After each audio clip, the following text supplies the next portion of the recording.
like 2 in the afternoon, like 3 days from now, you're going to text me like the perfect Twitter question.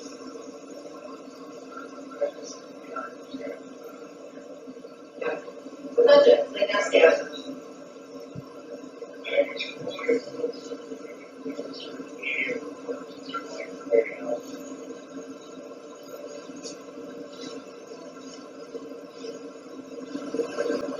Yeah, it's like you could frame it almost like really, you could actually generate a really interesting conversation about how it's, just so very like pale, or that in turn to women each other to compete over the one spot that they're banging over. That's good. Which is a broader conversation on all the spots that should be considered. There isn't just one seat at the table for a minority of whichever version this week we're trying to please. If you think about it, this is precisely the problem we've been talking about for a long time. Which is white men. It is an example of like the one black person or you don't get to have a black woman in a prominent spot and feel like, okay, our work is done. We're done. And you certainly don't get to say, okay, we have a white woman and a woman in a critical seat. And now, that for a black woman in that case, if the question is, what do you punish that white males are in? That should be a consideration. They said to me, hey, instead of posting the NBA Finals, like, why don't you do Doris's sideline reporter job for the NBA Finals?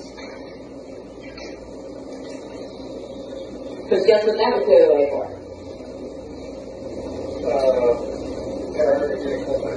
For Maria to do the hosting for us. Yeah. So, I have declined. I don't know what their next move is, but they are feeling pressure because of all of that, and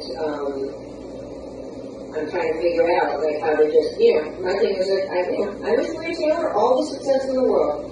She covers football, she covers basketball.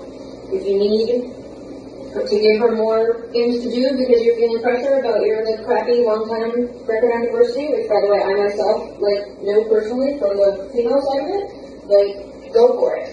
Just find it somewhere else. You're not going to find it with me. A leaked recording of a phone conversation from last year has created a difficult situation at ESPN, pitting 2 of the network's most visible female broadcasters against each other. According to a report Sunday in the New York Times, the dispute goes back to last year's broadcast of the NBA Finals, when an ESPN executive selected Maria Taylor over Rachel Nichols to be the primary host for the network's coverage. An unhappy Nichols discussed her frustration with not being chosen in a phone conversation with the longtime advisor of the Los Angeles Lakers star, LeBron James. During the call, Rachel Nichols expressed her opinion that Taylor got the assignment because the network was feeling pressure to improve its record on racial issues. I wish Maria Taylor all the success in the world. She covers football, she covers basketball, Nichols said in an audio excerpt published by the New York Times.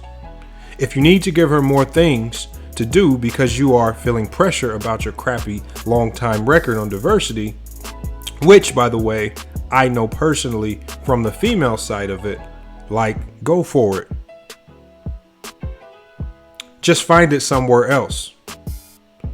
You're not going to find it from me or taking my thing away, according to the New York Times, Rachel Nichols stated. The call was recorded by a camera Nichols had in her hotel room that enabled her to appear on camera from the NBA bubble. The contents were then recorded to a server at ESPN headquarters, where any number of employees could have accessed it. At least one person recorded a copy of the call on a cell phone. The New York Times reports and the contents soon spread throughout the company. The only person disciplined over the incident, the New York Times stated, was a digital video producer who told ESPN's Human Resource Department she shared the video with Maria Taylor. The producer was a black woman She was suspended for 2 weeks without pay and has since left the company.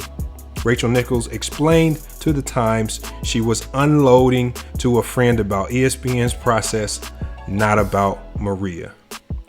She said she reached out to Taylor via text and phone calls, but never received a response. The tension between the two remained throughout the current NBA season, as Taylor has continued to host the network's NBA Countdown pregame show with all of Rachel Nichols' segments pre-recorded so they were not forced to interact.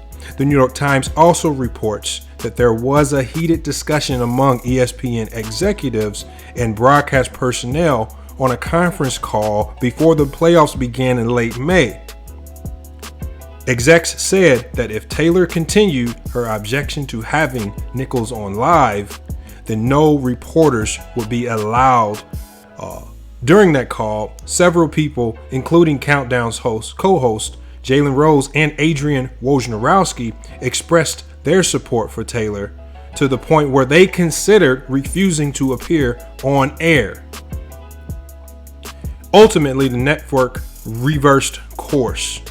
Taylor's contract with the network is set to expire in less than 3 weeks, and there have been few substantive steps, according to the Time, to resolve that contract dispute or reach a new one.